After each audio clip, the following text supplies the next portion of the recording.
This is an AMI podcast. And a telegram arrived from one of his candidates backing out with a clearly manufactured excuse. Another never came or wrote, perhaps because of some pressing personal problem that intervened. The other two came.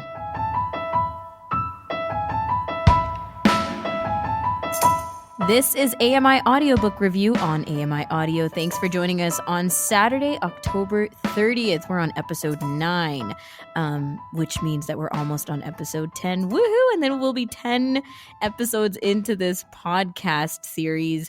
Nisreen Abdel-Majid is joining me. I'm Ramya Amudan. Nisreen, how exciting. We're almost at 10 episodes. I cannot believe we're almost at 10. I know it doesn't seem like a big number to all of you, but to us, that's 10 episodes. That's 10 weeks. That's 10 weeks. It's huge. It's double digits.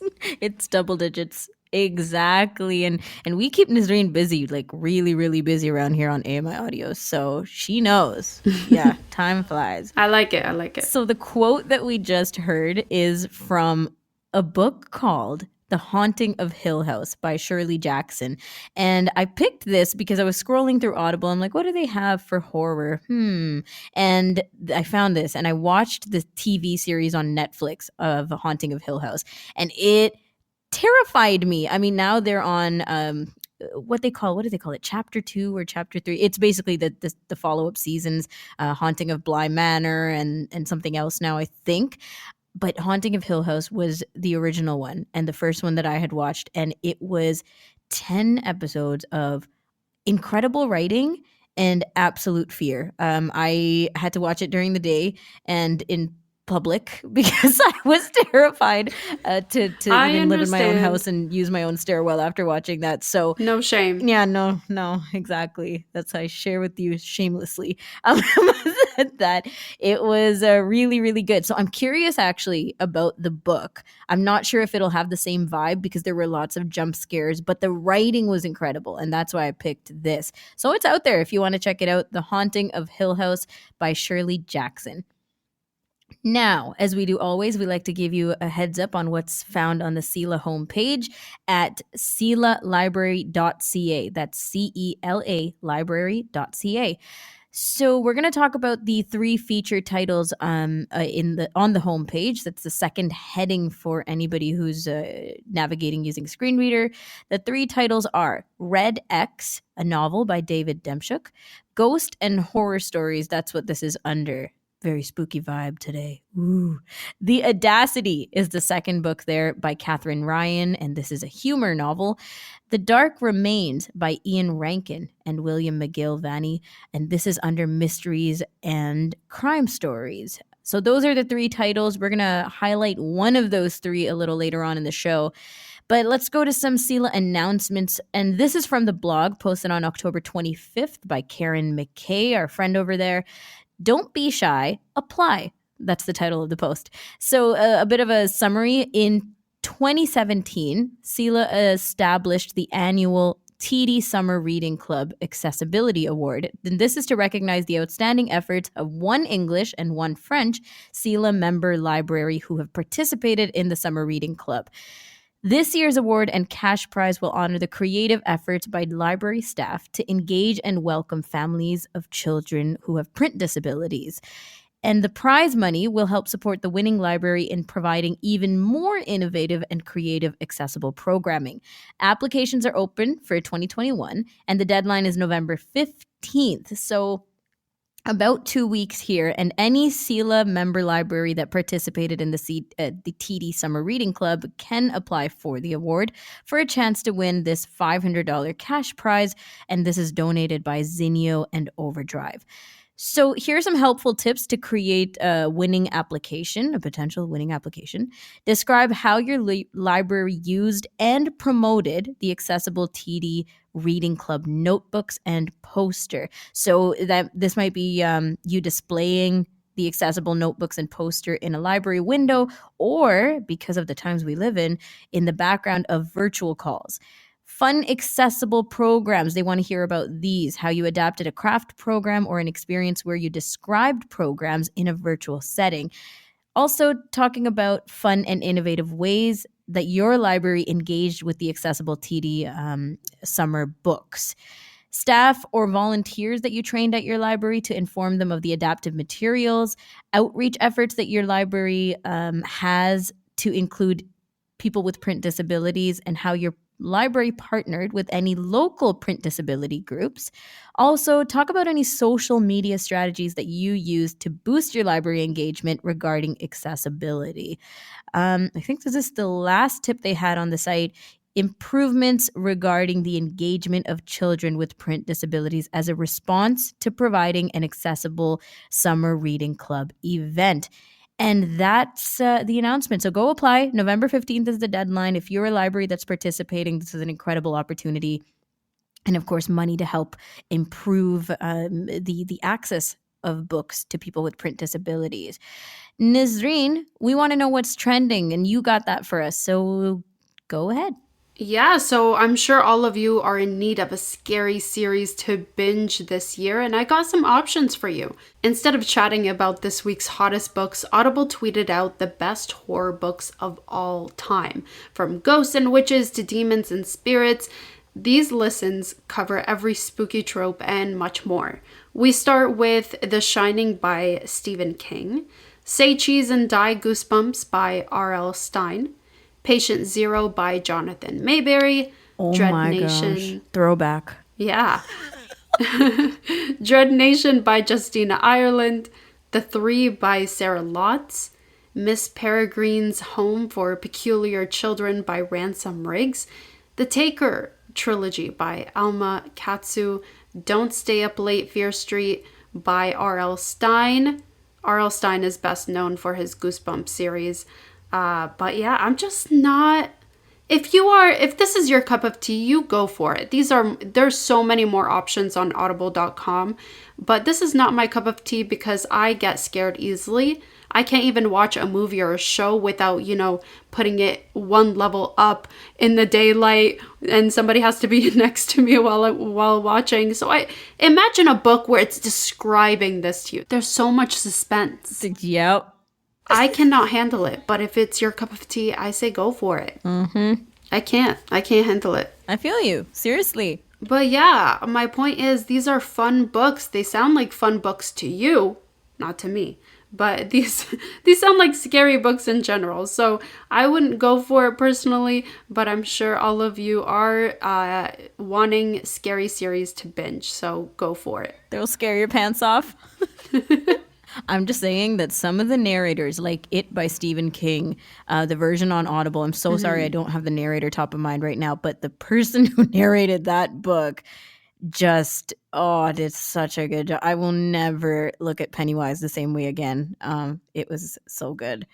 Do you like horror books? I kind of love the thrill of being scared, but like you, seriously, I can't sleep. It's going to be haunting me for a month or two after Halloween. And, the days are just getting darker, Nazreen. We're not doing ourselves favors. I know. By scaring ourselves. I know.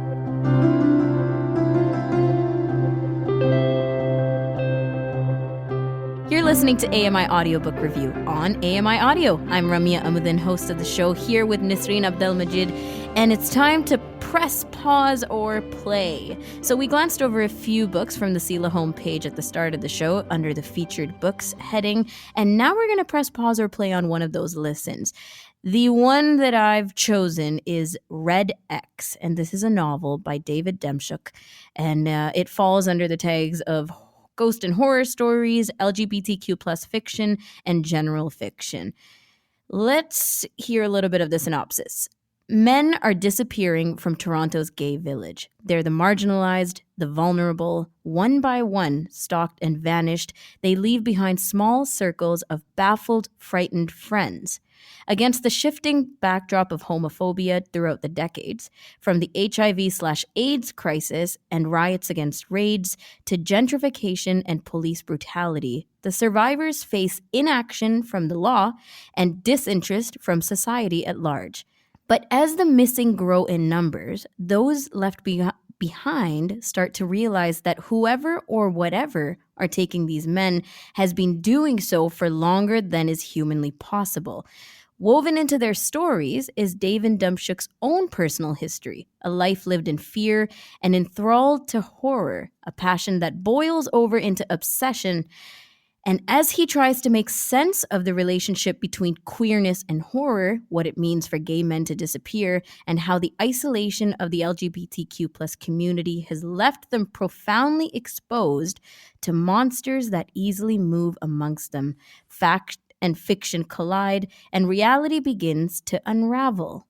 So, as I said, we will be pressing pause or play. Before I get to our guest of the show, Nisreen, pause or play on this one? I like how it shares some history, however, is still scary to me. That's not my kind of genre, to be real with you. But it does have some realist information there, which scares me even more. So I would say pause. Okay, so you're pausing it for now. Maybe in the spring when the days are longer, you might read. Ian, straight to you. Pause or play on this title? It sounds intriguing. I'm curious enough. I think I'd press play on that one, at least to get a little further into it and find out how the writing style plays out. But yeah, the idea of picking up on what are obviously real life and tragic events of our recent past and spinning that into a supernatural tale sounds like an intriguing thing, as long as it's handled, respectfully. Yeah. I'm always happy to see more diverse themes handled in accessible media. So it intrigues me from that standpoint. But I think that the only reason I'm hesitating at all is because of the real horror, the absolutely real horror of recent events that seem to have triggered this writing, assuming it was written after the fact. But Exactly, and that's why I'm hesitating as well. and that's the only concern, and that's why I say as long as it's handled sensitively, respectfully, I think it could be successful. If it's not, it will be abominable. But the only way to know that is to open it up and have a look. So for sure. And I think this kind of taking fiction and raveling it in with real life experience or real history is always something to do further digging into, right? As readers and listeners of audiobooks, it's part of our responsibility to not just take it as is and say, okay, yeah, all of this is nonfiction or all of this is fiction, and go into it and say, can we go a little deeper, dig a little deeper? And that's part of the kind of why reading books expands us, right? And if it's done well enough, like you said, Ian, it's somewhere for us to go and further explore what's been happening, tragedies and otherwise, just historically. And before we go any further, this is where I will introduce you to our listeners. So, so it's always fun to do pause or play and then say, who is this person speaking with us? Well, we'd like to check in with avid audiobook listeners and open up the space to review, discuss, recommend, browse, conceptualize, and really reminisce on audiobook listening. And Ian White is who you're hearing. He's president of the Toronto Visionaries chapter of the Canadian Council of the Blind. And you read a lot. But, as you pointed out to me before this conversation, you say your tastes are eclectic and range over a lot of territory. So what does that mean? What do you read?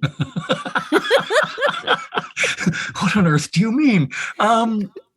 What I mean by that is that I'm not necessarily intrigued by the latest book. I'm not, constantly following the book lists. I'm not constantly, avidly waiting for the penny to drop on, book reviews or even, writing prizes or any of that sort of thing. Although I do sometimes dig back into award winners just because the caliber of the writing is so good. Oh, yeah. What I mean is I will sort of dive into almost anything. as I sort of indicated to you in our previous conversation, that can include everything from classics to science fiction to mysteries and romance to fiction, nonfiction, poetry, like I don't know. Everything. Yeah, pretty much. Yeah, I will become intrigued by a writer and read 4 or 5 of their books, and then I'll let them go for a while. I kind of tend to binge things. I've done that with a couple of writers, but yeah, it really depends on my mood and what I'm feeling at the moment, or what I'm curious about at the moment. If something in my daily life has sparked a consideration in an area where I know that I have very little knowledge, I will sometimes dive into that theme and pick out Yes. 3 or 4 books and try to sort of brush up on where things are at. But I'm also curious about historical writing in the sense that I feel like having a good sense of the times and the places that were give us a really good sense of our trajectory now. And so I will quite often read either history or historical fiction because it really helps to ground you in that time period and the kinds of people that were and the thinking that was, and see how that's changed over time and where we are now. Yeah, and so I have a follow-up question to that, because when you're reading older texts or ancient texts, Yeah. right? Now we're getting like much more demanding of production for audiobooks, and we're saying, hey, give us some options, right? And give us the clarity, and give us the good edits, and all of these different things, because of course it's out there.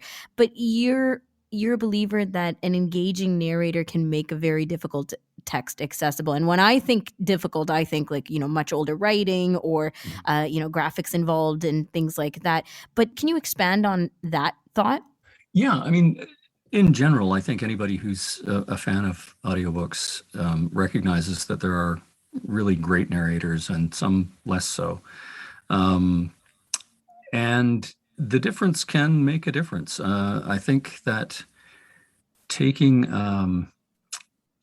what can be seen as a difficult text, for example, Hilary Mantel's Wolf Hall, is written in third person present, which is a very odd combination. Yeah, it is. So it's present, so it feels immediate, but it's written as third person. So you're not in anyone's head, but you're given a sort of an omniscient view of the characters and the way they move, even though the action centers around a particular character. Right. And the narrator in that case took that challenge on and just ran with it. And I think has either an acting or a voice acting background. It seems that way from just the sheer pleasure of listening to him read. The text flows off the tongue, and you immerse yourself immediately because of the reading. And I think that's what I mean by, it can make the difference in a challenging text. If it's presented haltingly or flatly, I think difficult texts can be much harder to grasp. I've always found the same thing about the difference between Shakespeare on the page and Shakespeare on the theater floor.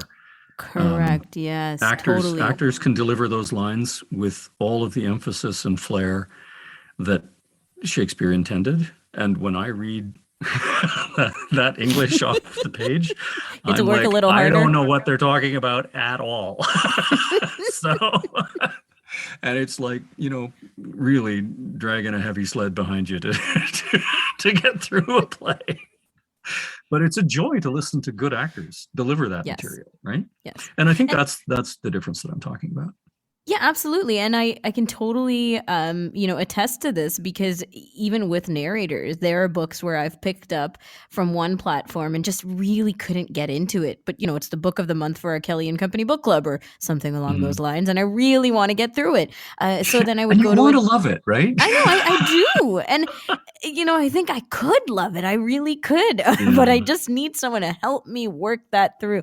So, I yeah. actually had the exact same situation a number of years ago. I picked up a book, an audio version, read by a volunteer, and it was supposed to be a Black comedy, and it had been very highly praised. It was an award winner, and the narration was like listening to a trip hammer. It was awful, and I couldn't do it. It's one of the very few books I haven't finished. Oh, wow. So, yeah. Yeah. Okay. So And you're a Bush book completionist. Is that also? Oh, I absolutely am. I will read an awful book to the end, hoping against hope that it will somehow turn the corner. Is that what gets you through the book, though? The hope that something will pivot into something better? I think one of the joys of reading is just not knowing what's going to happen next. It's the twist in the mystery novel. Simple as that. Yeah. Yeah. Almost anything can turn a corner at any point, and sometimes it just takes some patience. I find that a lot of the really satisfying reads that I've had have required me to start and then start over because I get a certain distance in and it's not grabbing me and I'm not getting it. But friends have raved about it and they say it's a great book. And so I have to push myself and just say, you know what, just grind your teeth and get through the first 100 pages and then it'll pick up. And usually it does. Wow. Yep. I mean, that is the type of patience that I'm still learning. I'm not going to say I don't have it. I am learning. But seriously, like even for television, I don't have the patience. Yeah. If it's the first 2 episodes don't grab me, I'm like, well, why bother? There's 1,000 other TV shows. Well, exactly. And that's so true. I mean, there are a lot of books out there. But I mean, I remember the first time I actually got through the Lord of the Rings trilogy. And the first time I picked it up, I spent the first 100 pages and it was all about Bilbo's birthday party. And I'm like, right. Can something happen now, please? This is supposed to be a great adventure novel. And it's like, we're talking about. No, it's adventuring anywhere. Yeah, it's really not adventuring anywhere at all. And, it's intriguing, this, all the little bits and pieces of back and forth about his family and whatnot. And I don't care. I'm just get on with the tale, Whereas But some people, that's 100, what they enjoy, right? Yeah. They love the description and feeling like they're getting deeper and deeper and deeper into the setting, into like the feeling of what's happening. And eventually I got there and recognized that was what was happening. But and I did love the trilogy. I ate it up. I actually blew through the whole thing in about a week. All 3 books. Totally. So that's incredible. Well, I mean, I'm here and learning some discipline from you. You're sending me that you can do it vibes. So that's incredible. Well, before we go, I'll ask you one last question. Anything top of mind that you want to recommend to us? You have like 30 seconds. Okay. If you're into historical fiction, I highly recommend a writer named Neil Stevenson. He has written a couple of things. One is called The Baroque Cycle, which is a 3-book monster of a trilogy. Each book is close to 1,000 pages, but it all centers around the scientific revolution of the 17th and 18th centuries. Follows a number of fictional characters that are interwoven into absolutely real historical events around the changing of just our theories of just about everything. And it's a fascinating read from that perspective, but it's also just a fun read. There's a lot of really hilarious bits in it. He's also written a book called Cryptonomicon, which is set in the 1990s and follows the descendants of the characters from the Baroque cycle. And is all about creating a data haven in the South Pacific and it all ties back into Nazi war gold and submarines and great adventures across the planet. He tends to jump back and forth between time periods a lot in that one. And it's a real romp and a lot of fun. Well, there you go. Now you brought the eclectic back from the first phrase of eclectic reads by Ian White. Ian, thank you so much for joining us. Honestly, it's been a pleasure and a super fun talking to you. And hopefully we can have you back on again. That would be a joy. Thank you.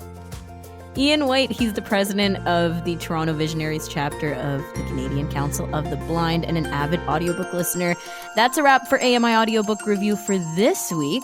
Tune in next time when it'll be episode 10. Until then, happy audiobook listening.